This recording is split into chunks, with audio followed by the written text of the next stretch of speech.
কিভাবে ৪৫ কেজির যে স্কেল আছে এটা ওমেগা ব্র্যান্ডের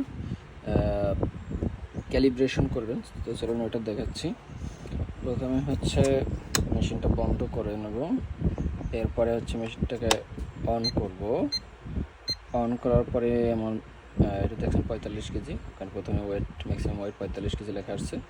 তো এরপরে হচ্ছে যে কোড আছে ওই কোডটা এখানে প্রেস করতে হবে। প্রত্যেকটা মেশিনের ভিন্ন ভিন্ন কোড থাকে। 3658 হচ্ছে এই মেশিনের জন্য কোড। আপনার যেখান থেকে ক্রয় করছেন ওইখান থেকে জিজ্ঞেস করে কোডটা জেনে নেবেন।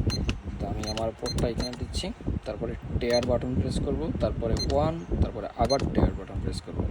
এরপরে আমাকে যেই স্কেল দিয়ে আমি ক্যালিব্রেশন করতে চাই, যেমন এইটা হচ্ছে আমার 1 কেজির একটি স্কেল মাপ, তো আমি এইটা দিয়ে ক্যালিব্রেশন করব। তো আমি 1 কেজি এখানে দেব, দেওয়ার পরে আবার টেয়ার বাটন প্রেস করব।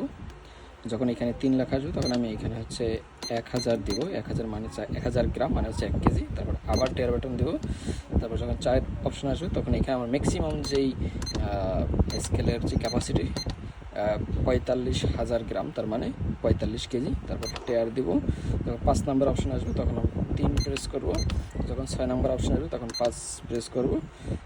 এরপর হচ্ছে টেয়ার বাটন প্রেস করব। তাহলে দেখবেন এখানে কারেন্ট যেই মাপ পরিমাপকটা আছে ওইটারই সমান এখানে দেখাবে। তো আমরা 1 কেজি তো দেখলাম, এবারে আধা কেজি দেখি ঠিক আছে কিনা। এটা হচ্ছে 500 গ্রাম, 500 গ্রামটা দিয়ে দিলাম।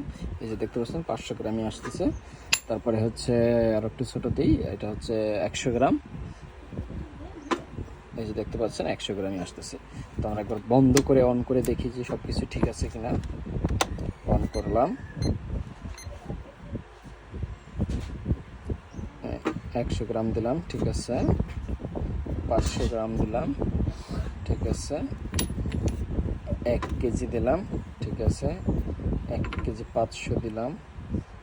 5 গ্রাম হচ্ছে আপনার ডিফারেন্স থাকে এখানে। তারপর হচ্ছে আমরা যদি আরও 100 গ্রাম দিই তাহলে টোটাল দিতে পারছেন 1 কেজি 600 গ্রাম। অনেক সময় বাতাসের কারণে কম বেশি হইতে পারে 1 গ্রাম বা 5 গ্রাম। ধন্যবাদ।